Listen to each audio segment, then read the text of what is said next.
നമസ്കാരം. PVN entertainment എന്ന നമ്മുടെ ചാനലിലേക്ക് സ്വാഗതം. ഞാനിന്ന് ഡിസ്കസ് ചെയ്യാൻ പോകുന്നത് ഇന്ത്യയുടെ തേജസ് എന്ന വിമാനം എന്തുകൊണ്ട് തകർന്നു എന്നുള്ളതാണ്. തേജസ് എന്ന് പറയുന്ന വിമാനം തകരാനുള്ള പ്രധാനമായ കാരണം ഇതിന്റെ സാങ്കേതിക പിഴവ് തന്നെയാണെന്ന് വേണമെങ്കിൽ പറയാം. കാരണം അത് പറപ്പിച്ചിരുന്ന പൈലറ്റ് 4 വയസ്സേ ഉള്ളൂ. അദ്ദേഹത്തിന് ആ സമയത്ത് അങ്ങനെ ശാരീരികമായ പ്രശ്നങ്ങളുണ്ടായി ഒരു വിമാനത്തിന്റെ നിയന്ത്രണം നഷ്ടപ്പെടാനുള്ള സാധ്യതകൾ വളരെ കുറവാണ്. എന്നാൽ സാങ്കേതികമായ തകരാറുണ്ടാകാൻ ഒരുപാട് സാധ്യതകളുണ്ട് താനും. ഇതിന്റെ പ്രധാനമായ ഒരു കാരണം എന്ന് പറഞ്ഞാൽ ഇതൊരിക്കലും പൂർണ്ണമായും ഇന്ത്യൻ വിമാനമല്ല. ഇതൊരു ഇൻഡോ അമേരിക്കൻ പ്രോജക്റ്റ് ആണ്. ഈ വിമാനത്തിന്റെ പ്രധാന ഭാഗമായ എഞ്ചിൻ ഘടിപ്പിച്ചിരിക്കുന്ന അമേരിക്കയിൽ നിന്നുള്ള എഞ്ചിനാണ്. അമേരിക്ക പൂർണ്ണമായും നിർമ്മിച്ച എഞ്ചിനാണ് ഇത് ഘടിപ്പിച്ചിരിക്കുന്നത്.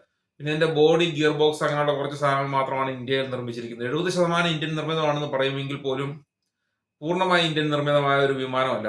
ഒരു വിമാനത്തിന്റെ എഞ്ചിൻ വേറെ രാജ്യമാണ് നിർമ്മിക്കുന്നതെങ്കിൽ ഒരിക്കലും ആ ഒരു രാജ്യമാണ് ആ വിമാനം നിർമ്മിച്ചതെന്ന് പറയാൻ പറ്റത്തില്ല. അസംബിൾ ചെയ്ത് ഇന്ത്യയിൽ വെച്ചാണെന്ന് വേണമെങ്കിൽ പറയാം. പക്ഷേ രാജ്യങ്ങൾക്ക് വളരെ വില കുറച്ചാണ് ഈ വിമാനം കൊടുക്കുന്നത്. അതുകൊണ്ട് നമ്മൾ മനസ്സിലാക്കേണ്ട ഒരു കാര്യം, അമേരിക്ക നൽകിയിരിക്കുന്ന ഈ എഞ്ചിൻ പൂർണ്ണമായും പുതിയൊരു എഞ്ചിനാണോ എന്ന് നമുക്ക് സംശയിക്കേണ്ടിയിരിക്കുന്നു. ഇത് 4.5 ജനറേഷനിൽപ്പെട്ട യുദ്ധവിമാനമാണ്. അമേരിക്ക 4.5 ജനറേഷനിൽപ്പെട്ട വിമാനങ്ങളെല്ലാം ഉപേക്ഷിച്ചതിന് ശേഷം 5th ജനറേഷൻ ഫ്ലൈറ്റുകളാണ് ഇപ്പോൾ യൂസ് ചെയ്തുകൊണ്ടിരിക്കുന്നത്. അപ്പോൾ ഈ 4 ജനറേഷനിൽപ്പെട്ട എഞ്ചിനുകൾ എന്ന് പറഞ്ഞാൽ ശരിക്കും കാലഹരണപ്പെട്ട ഒരു എഞ്ചിനാണ്. അത് ഒരുപക്ഷെ സെക്കൻഡ് ഹാൻഡ് എഞ്ചിനായിരിക്കും ഇന്ത്യക്ക് കൊടുത്തുകൊണ്ടിരിക്കുന്നത്. ഇതുവരെ ഉപയോഗിച്ചുകൊണ്ടിരുന്ന അമേരിക്കയുടെ എയർക്രാഫ്റ്റിലുള്ള എഞ്ചിനുകൾ അഴിച്ചു മാറ്റി, ഇത് എല്ലാം പ്രൈവറ്റ് കമ്പനികളാണ്. ആ പ്രൈവറ്റ് കമ്പനികൾ അഴിച്ചു മാറ്റിയ എഞ്ചിനുകളാണ് ഒരുപക്ഷെ ഇന്ത്യക്ക് കൊടുക്കുന്നത്. ആ എഞ്ചിനാണ് ഒരുപക്ഷെ ഇന്ത്യ ചെയ്തതിന് ശേഷം വിമാനം പറപ്പിക്കാനുള്ള സാധ്യതകളുള്ളത്. അങ്ങനെ വരുന്നതുകൊണ്ട് ഈ വിമാനത്തിന്റെ എല്ലാ മനോവേഴ്സ് കപ്പാസിറ്റികളെല്ലാം വളരെ കുറവായിരിക്കും. കാരണം ഒരു F-35 മനോവർ ചെയ്യുന്ന പോലെയോ അല്ലെങ്കിൽ അതുപോലെ ചൈനയുടെയും റഷ്യയുടെയും ആയ 5th ജനറേഷൻ ഫ്ലൈറ്റ് എന്ന രീതിയിലുള്ള മനോവർ ഒന്നും ഇത് ചെയ്യാൻ പറ്റത്തില്ല. പിന്നെ ഇത് ഒരിക്കലും സിംഗിൾ എഞ്ചിൻ ഫ്ലൈറ്റ് ആണ്. ഇപ്പോൾ കൂടുതൽ ഉപയോഗിക്കുന്നത് ഫൈറ്റർ ഫ്ലൈറ്റുകളെല്ലാം ഡബിൾ എഞ്ചിൻ ഫ്ലൈറ്റുകളാണ്. F-35 നോക്കിക്കഴിഞ്ഞാൽ നമുക്കറിയാം. അതുപോലെ പല ഫ്ലൈറ്റുകളും അങ്ങനെയാണ്. അതെല്ലാം ഡബിൾ എഞ്ചിൻ ആണ്. ഇത് സിംഗിൾ എഞ്ചിൻ ഫ്ലൈറ്റ് ആണ്. അപ്പൊ ഒരു മനോവറുകളെല്ലാം ചെയ്യാൻ നമ്മുടെ പൈലറ്റുമാർ പ്രാപ്തരാണെങ്കിൽ പോലും ഈ ഫ്ലൈറ്റ് കൊണ്ട് അത് പക്ഷേ ചെയ്യാൻ പറ്റില്ല എന്ന് വേണം നമുക്ക് പറയാൻ.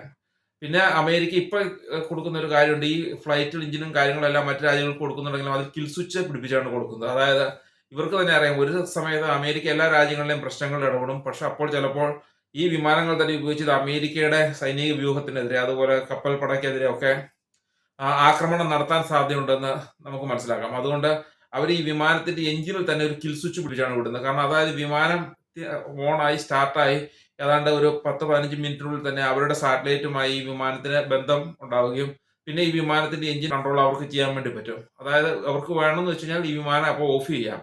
എഞ്ചിൻ ഓഫ് വിമാനം താഴെ വരും. അങ്ങനെ പിടിപ്പിച്ചാണ് ഈ വിമാനത്തിന്റെ എഞ്ചിനുകൾ ഇപ്പോൾ ഇപ്പോൾ ഒരുമാതിരിപ്പെട്ട എല്ലാ രാജ്യങ്ങളും അവരുടെ പ്രധാനപ്പെട്ട സൈനികത്തിന് ആവശ്യങ്ങൾക്കുള്ള എഞ്ചിനുകളെല്ലാം കൊടുക്കുന്നത്. ഇങ്ങനെ നോക്കുമ്പോൾ ഈ ഒന്നുകിൽ സെക്കൻഡ് ഹാൻഡ് വളരെ ആയ എഞ്ചിനാണ് കൊടുക്കുന്നത്, അല്ലെങ്കിൽ ആ എഞ്ചിന് കിൽ സ്വിച്ച് പിടിപ്പിച്ചതിന് ശേഷമായിരിക്കും കൊടുത്തിരിക്കുന്നത്. അതുകൊണ്ട് പൂർണ്ണമായും ഇന്ത്യൻ നിർമ്മിതമല്ലാത്ത ഒരു വിമാനം നമുക്ക് ഒരിക്കലും വിശ്വസിക്കാൻ പറ്റത്തില്ല. കാരണം ഇതിന് എന്ത് സംഭവിക്കാം.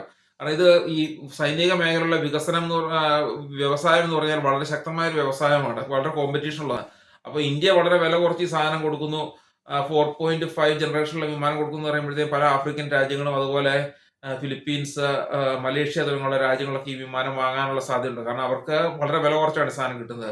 അവരെ അടുത്ത കാലത്തൊന്നും വലിയ ഉണ്ടാകുമെന്ന് പ്രതീക്ഷിക്കുന്ന രാജ്യങ്ങളല്ല. അപ്പൊ അവർക്ക് ഒരു വിമാനം മേടിക്കുക എന്നുള്ളതുണ്ട്. പിന്നെ പൊളിറ്റിക്കലായിട്ട് ഇതുകൊണ്ട് ഒരുപാട് അഴിമതി നടത്താവുന്നതാണ്.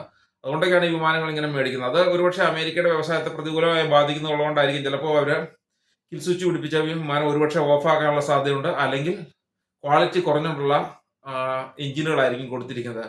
അല്ലെങ്കിൽ ചിലപ്പോൾ ഒരു തവണ ഈ 4.5 ജനറേഷൻ വിമാനങ്ങൾ ഉപേക്ഷിച്ച എഞ്ചിനുകളായിരിക്കും അവർ ഇന്ത്യക്ക് കൊടുത്തിരിക്കുന്നത്. അതുകൊണ്ടാണ് ഇതിന് അവർക്ക് ഇത്ര വില കുറച്ച് കൊടുക്കാൻ പറ്റുന്നത്.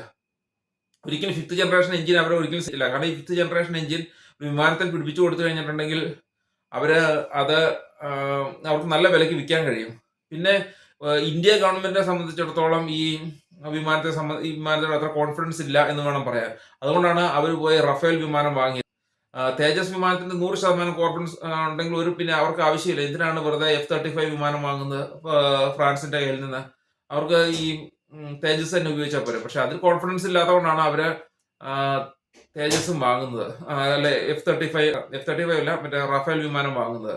ഈ കാരണങ്ങൾ കൊണ്ടൊക്കെ ഈ അപകടം ശരിക്കും ടെക്നിക്കൽ മിസ്റ്റേക്ക് ആണ്, അല്ലാതെ ഒരിക്കലും ഈ പൈലറ്റിന്റെ പിഴവല്ല എന്ന് വേണം നമുക്ക് മനസ്സിലാക്കാൻ. പക്ഷെ ഏത് വിമാനാപകടം ഉണ്ടായാലും അത് പൈലറ്റിന്റെ പിഴവാണെന്നാണ് അത് വരുത്തി തീർക്കുള്ളൂ. കാരണം ഒരു മനുഷ്യന്റെ ജീവനേക്കാളും ഒരുപാട് വിലയാണ് ഒരു വിമാനത്തിനുള്ളത്. വിമാനത്തിന്റെ എഞ്ചിനും ഇതിനുള്ളത്. അപ്പൊ അതുകൊണ്ട് അവരത് എങ്ങനെ പോയി കഴിഞ്ഞാലും അത് വൈമാനികന്റെ പ്രശ്നമായിട്ടാണേ പറയത്തുള്ളൂ. പൈലറ്റിന്റെ മിസ്റ്റേക്ക് ആയിട്ടാണേ പറയത്തുള്ളൂ. ഭാവിയിൽ അങ്ങനെ കാണിക്കത്തുള്ളൂ. അതങ്ങനെ കാണിക്കാൻ കഴിയുകയുള്ളൂ. കാരണം വിമാനത്തിന്റെ വില എന്ന് പറഞ്ഞാൽ ഏതാണ്ട് 4000 കോടി രൂപയുടെ അടുത്ത് വിലയുള്ള ഒരു സാധനമാണ്. ഒരു 1000 കോടി രൂപയോ അടുത്ത് വിലയുള്ള സാധനമാണ് ഓരോ വിമാനങ്ങളും. അപ്പോൾ അവർക്കൊരിക്കലും വിമാനത്തിന്റെ മിസ്റ്റേക്ക് ആണെന്ന് പറയാൻ കഴിയത്തില്ല.